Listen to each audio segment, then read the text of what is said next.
Olá, pessoal, sejam bem-vindos ao nosso Centro Universitário Uninter.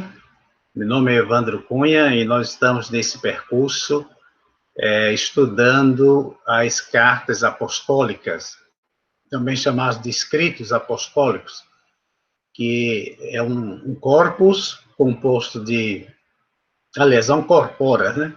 É um corpora que, na linguagem literária, que é um conjunto de vários corpos, né? Corpos paulinos, que seriam as epístolas paulinas, e nós já finalizamos.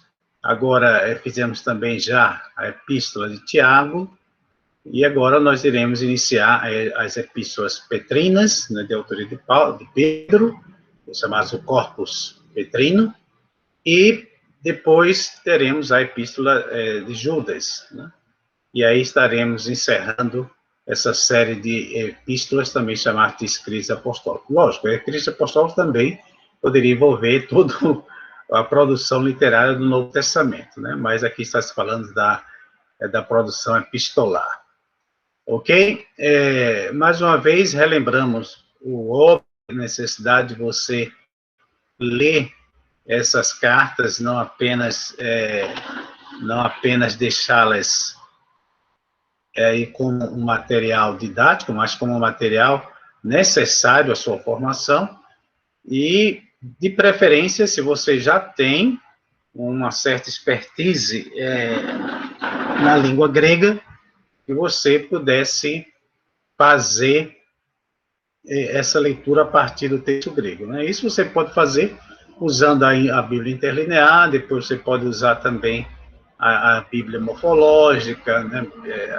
A trilingue, e chegar até ao texto crítico do Novo Testamento, ou o texto Receptus, né? O texto da quinta edição, e aí você, em outras palavras, que você tenha contato direto com a fonte, que é os escritos do Novo Testamento.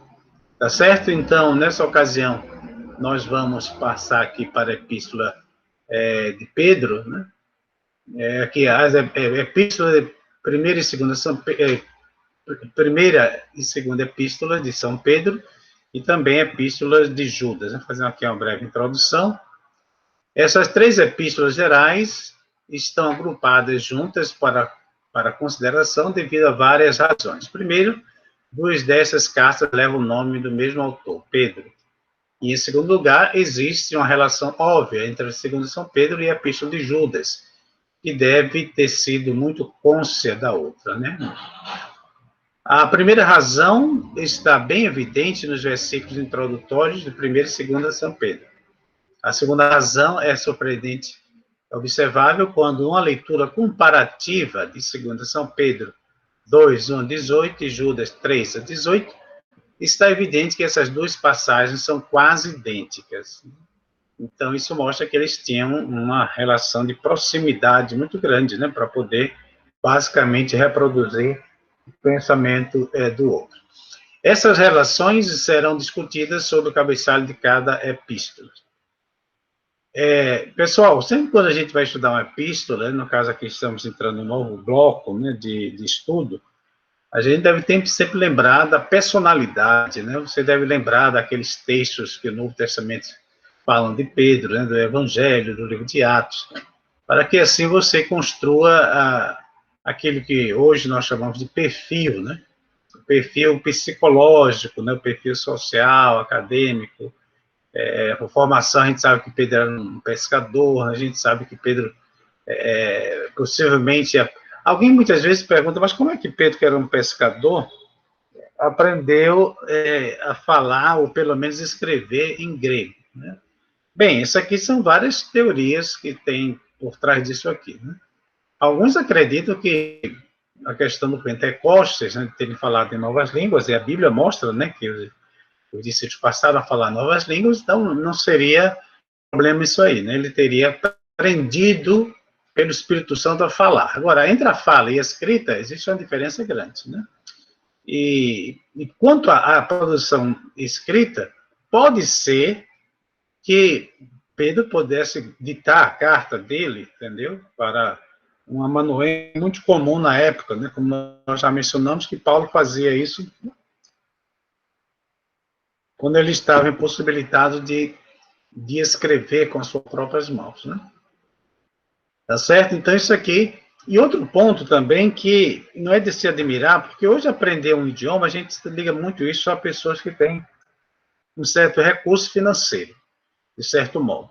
Mas no Oriente, ainda hoje, né, se você vai ali, por exemplo, em Jerusalém e aos arredores de Israel, você vai encontrar muitas crianças árabes falando mais de um idioma, né? Mais de um idioma, com muita facilidade.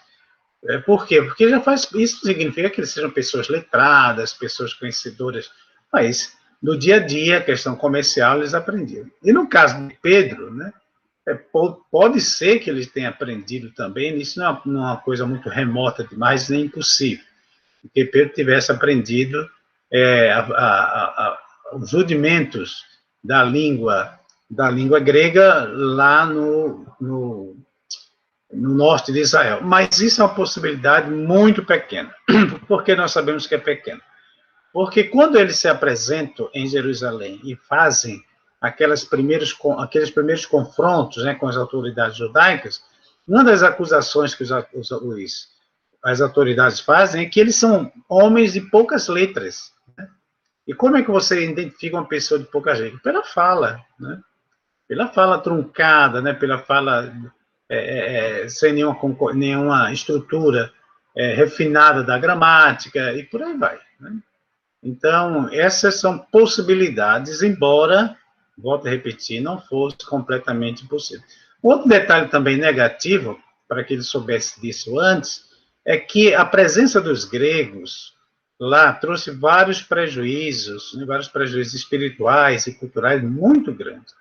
Então, não era de bom avilto aprender o grego, né, naquelas circunstâncias. Embora nem todos os judeus levassem em consideração isso, né? Paulo era um desses, embora não vivesse ali em Israel, né, passou um tempo fora, mas era muito comum as comunidades judaicas fora de Israel serem chamadas de gregas, né? Os gregos, né? Quando fala os gregos, não é bem os gregos propriamente dito, mas era um eufemismo um tanto pejorativo para falar dos judeus que falavam grego. Bem, mas em todo caso, nós temos uma produção literária que é digna de estudo e de observações, né, que a gente pode fazer. Então, vamos lá. Primeira epístola de Pedro. Né? Como é possível a exceção do primeiro de João, a epístola de Pedro é a mais largamente lida e melhor conhecida das 7 epístolas gerais. Isso pode ser porque 1 Pedro é, de todos os livros do Novo Testamento, mais fácil de se ler e entender, pois o leitor moderno fácil e rapidamente identifica-se com os primeiros leitores a quem o autor escreveu.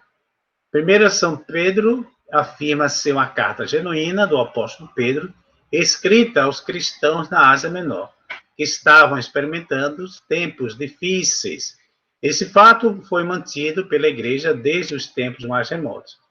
Desde o final do segundo século, até recentemente, houve pouca, se alguma, dúvida acerca da genuidade da carta. Né?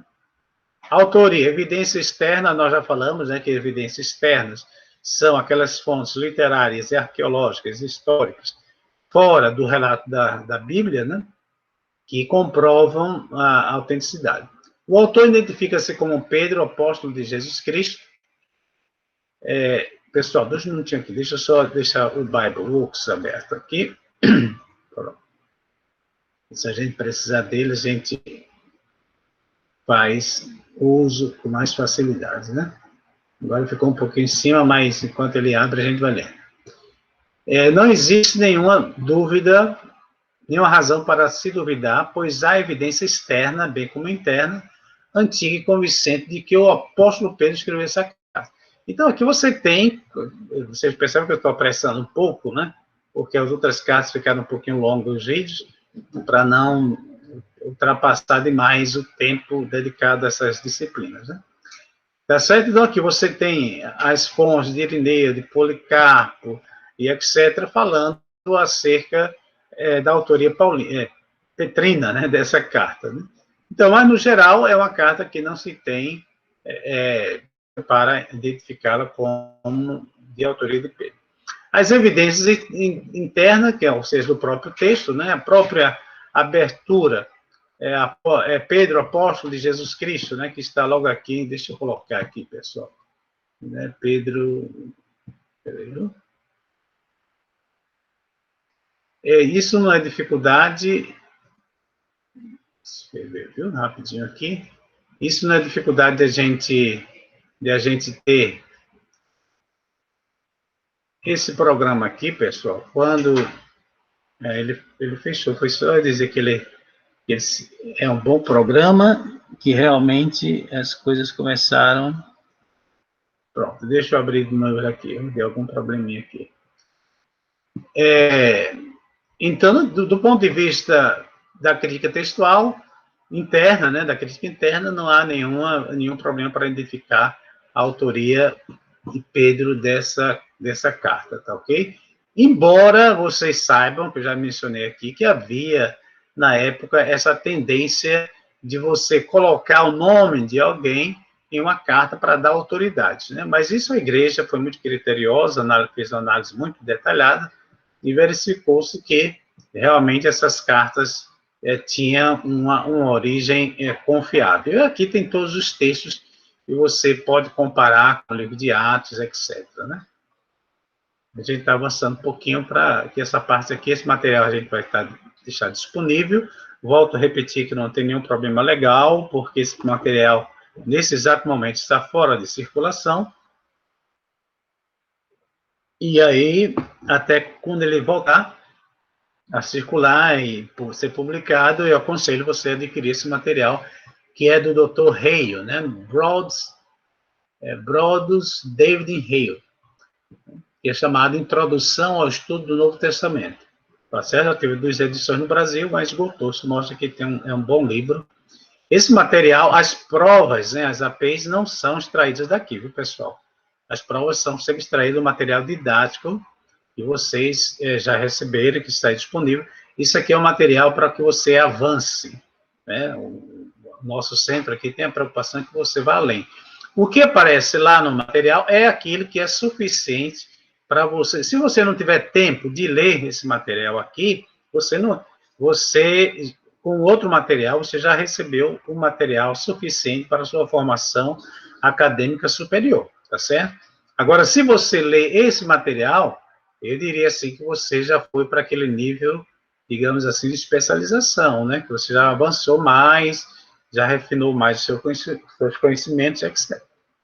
Mas só afirmando que as APs é extraído do material didático. Esse aqui é o material da aula expositiva. Ok? Então, algumas objeções quanto à autoria petrina. Nós já falamos desse crítico aqui, o Ball, da escola de Tübingen, na Alemanha, né, que é um crítico do Novo Testamento. E as objeções giram em torno da falta de referência ao ministério de Jesus, que não sua morte e ressurreição, estilo extremamente bom de grego, aquilo que a gente estava falando, né? Mas como é que Pedro teria esse grego tão bom? Bem, era só ele ditar isso para alguém e isso está resolvido, né? Perseguição refletida na carta, deixa eu ver o que mais, né? A afinidade entre essa epístola e a teologia paulina, né? E por aí vai. Quer dizer, são argumentos muito frágeis para querer questionar a autoria da carta. Então, aqui você vai ver o argumento dos céticos, né? Mas, volto a repetir, com relação, olha aqui, inclusive isso aqui era muito comum, o uso do amanuense, a questão de estilo, de linguagem de estilo. Eu já falei para vocês, isso aqui é o argumento de quem não quer acreditar na palavra de Deus. Volto a falar o seguinte, pessoal. No mundo acadêmico, há uma tendência de querer aparecer. Né? Então, um escritor que está na Alemanha, nos Estados Unidos, escreve um livro sobre Pedro, contando a coisa que nós já sabemos, ele não faz nenhum sucesso, não se destaca. Mas se ele faz alguma crítica, mesmo que seja infundada, ele vira, pelo menos, motivo de ser feito, de ganhar uma revista teológica. E aí tem o seu momentozinho de glória, né? tá certo? Então, vá se acostumando com esse tipo de coisa no estudo da teologia bíblica, né? A ausência aqui, eles falam da questão da perseguição, né, de ausência mais direta, isso, mas eu acho muito, como se chama? Muito ingênuo esse tipo de coisa, né? É afirmado pelos opositores da genuidade dessa epístola que as perseguições mencionadas refletem uma época no final do século, ou começo do segundo século, né? O próprio uso da misteriosa Babilônia refere-se, significa que uma perseguição governamental oficial estava a caminho. Ou seja, essa expressão Babilônia aqui, pessoal, era um eufemismo para Roma, né? Eu acho que em outro momento a gente já mencionou isso em alguma introdução aí, as cartas, né? Nós mencionamos isso aqui. Tá ok? Então, essa é mais aquelas acusações infundadas, mas você, com um tempinho, pode ler mais isso aqui para a gente não gastar muito tempo em coisas que são superficiais, né? Os opositores à genuinidade de São Pedro, né, de 1 São Pedro, colocam mais um argumento dizendo que há paulinismo demasiado. O que é paulinismo? Paulinismo seria os ensinos de Paulo, para a epístola ter sido proveniente da mão de Pedro. Ora, se eles eram discípulos, hein, e se havia um conhecimento da doutrina do outro, né, que Paulo trabalhou com Pedro, né, lembra aqueles, inclusive, eram visões diferentes, sem dúvida alguma, diferentes visões de mundo, né? Mas eles trabalharam junto, ou seja, eles tinham contato, e a comunidade ali estava muito informada, né, de um pensamento ou outro, que era uma necessidade imperiosa, né, eu saber o que o outro estava ensinando. Então, é aquele tipo de crítica que realmente não tem fundamentação, né? E aqui vem os argumentos dele, por que é que tem tanto ensinamento de Paulo em Pedro, né? Realmente tinha superficialidade esse tipo de crítica, né? Conclusão. Com o sobrepujante testemunho dos escritores patrísticos e a autoidentificação do autor como sendo Pedro, deve-se concluir que essa carta é genuína. Isso aqui é que nos interessa. A evidência que vem da carta e dos tempos mais remotos apontam para essa conclusão. A carga de prova está com aqueles que negam a autoria petrina. O peso de evidência claramente aponta para o apóstolo Pedro como autor. Todas as objeções e a autoria petrina são negativas e a evidência positiva foi suficientemente forte para influenciar os estudiosos liberais em favor de Pedro como autor. A data e a autoria. A autoria de 1 São Pedro é uma parte integrante do problema da data, aqui, data e local de composição. Se a autoria petrina é negada, a carta poderia ter sido escrita em qualquer momento do claro testemunho de Papias acerca de sua existência. Se, por outro lado, ela é uma carta genuína de Pedro, a data teria que ser alguma coisa antes de sua morte, logicamente, né? 65 a 68. Os vários períodos de perseguição foram discutidos acima, e como resultado da falta de qualquer evidência de perseguição oficial do Estado nas províncias, foi concluído que a perseguição durante a época de Trajano começou do segundo século e Domiciano, final do primeiro século. Deve ser abandonado. Concluímos que Pedro, de fato, escreveu essa carta. Portanto, ela teve que ser escrita antes de sua morte. Ou seja, antes de 65 a 68. Se pode ser substanciado de Pedro, também escreveu a segunda epístola de Pedro. A data é anterior à primeira São Pedro. A referência à Babilônia, em 1 São Pedro 5, 12, 13, é de importância tanto para o local como para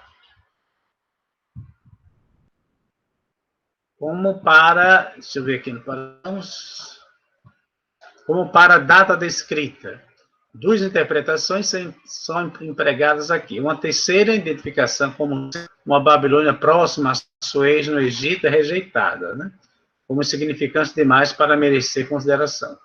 A primeira interpretação de alguns estudiosos identifica uma referência como a Babilônia literal no rio Eufrates.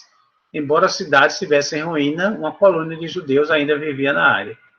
E Pedro era conhecido como apóstolo de circuncisão. Então, é uma possibilidade, pessoal, mas a mais considerada essa daqui, né?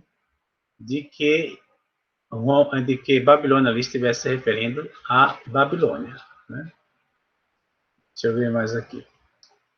Com a evidência disponível, é impossível fixar-se exatamente a data descrita. É melhor concluir que a carta foi escrita em algum lugar por volta do início da perseguição nerônica. Para aqueles que acham que a administração, para obedecer-se às autoridades civis, não seria apropriada após o início da perseguição estatal, uma data por volta de 63, 64, melhor dito, serviria. Para aqueles que acham que a perseguição é da época de Nero, ou seja, 65 a 66, aplicar-se-ia. Portanto, podemos concluir que a escrita foi entre 63 e 66. Eu volto a repetir, pessoal, que todas essas datas são meras suposições, embora esse período seja muito plausível, né? Período, mas não uma data específica, né? Precisa. Isso aí só se tivesse uma indicação na própria carta, né? Propósito. Deixa eu ver aqui. Ok. Assim está funcionando aqui. Eu fico sempre preocupado se está sendo partilhado. Propósito. O versículo introdutório declara que a carta é endereçada a cristãos em Ponto, Galácia, Capadócia, Ásia e Bitínia. Portanto, deve-se concluir que a carta foi escrita a um grupo específico de cristãos espalhados naquela área. É uma carta circular, né?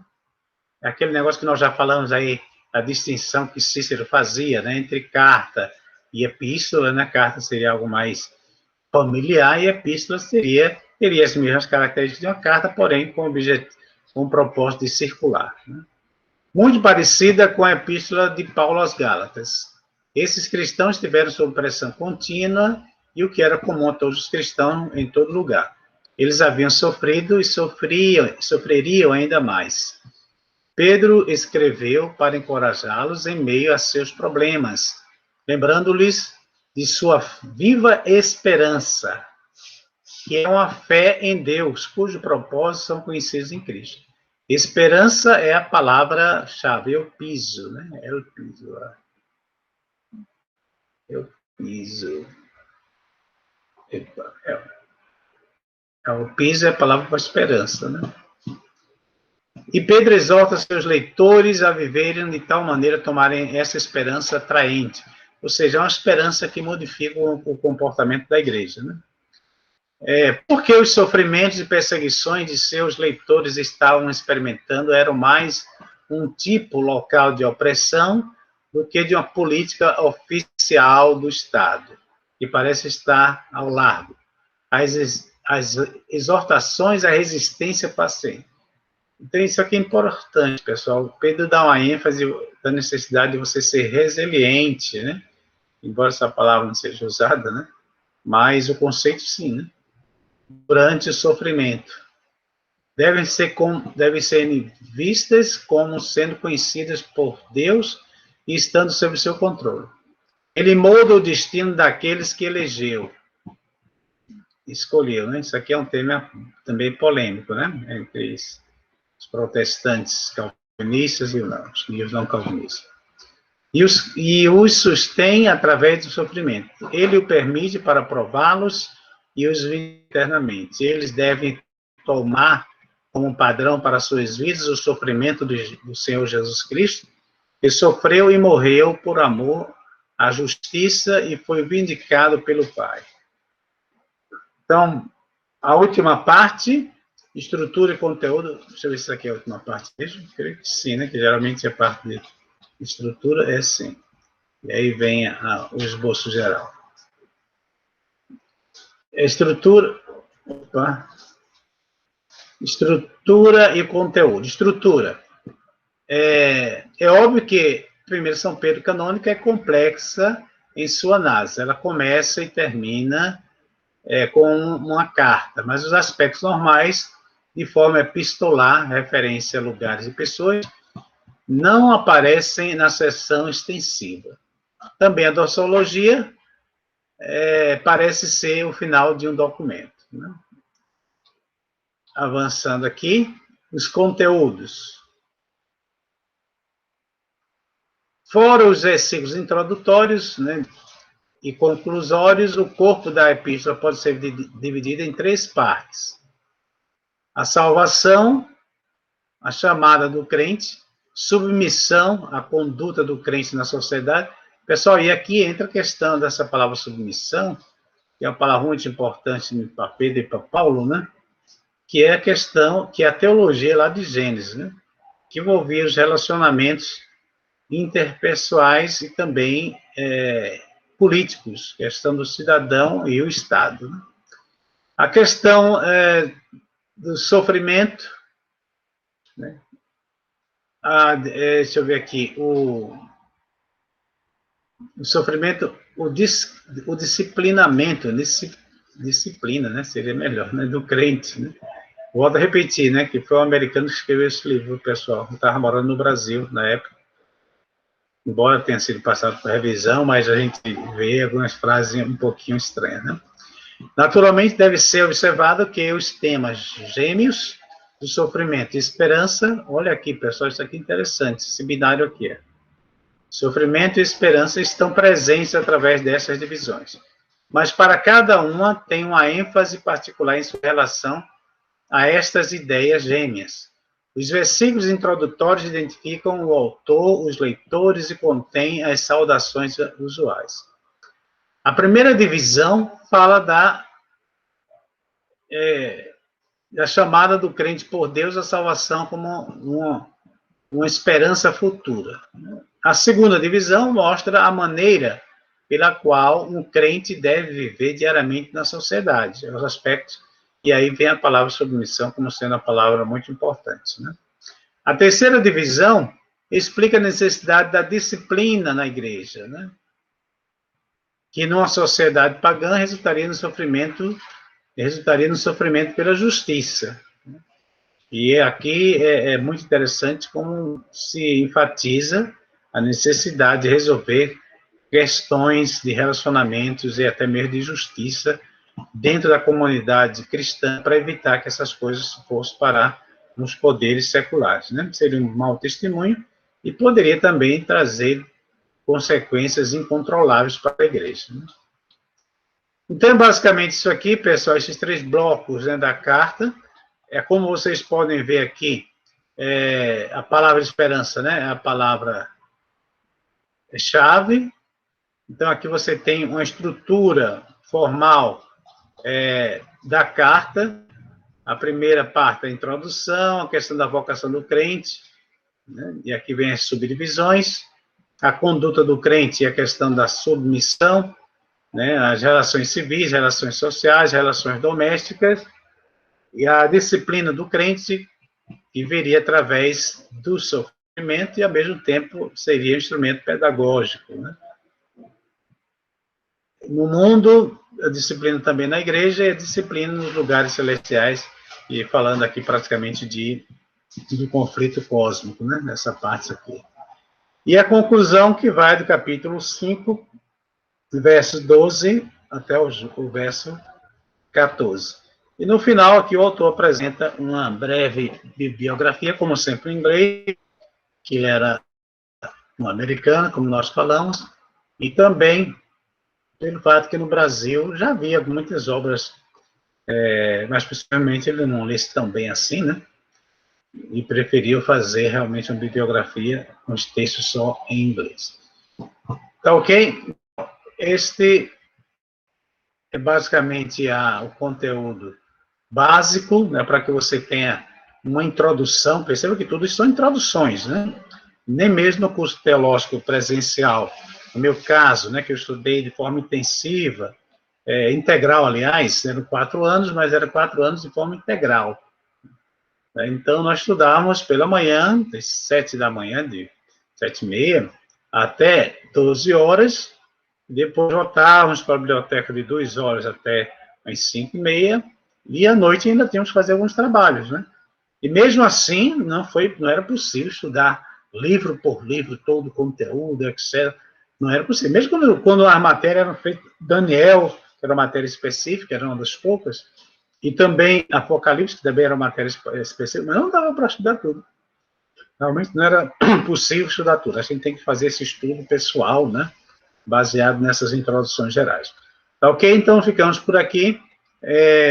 Lembrando só o óbvio, né? Não esqueça de ler essa carta, de preferência, a partir do texto grego, e aí você vai aprender muitas coisas importantes para a sua formação material e também, aliás, intelectual e espiritual e também acadêmica de forma geral.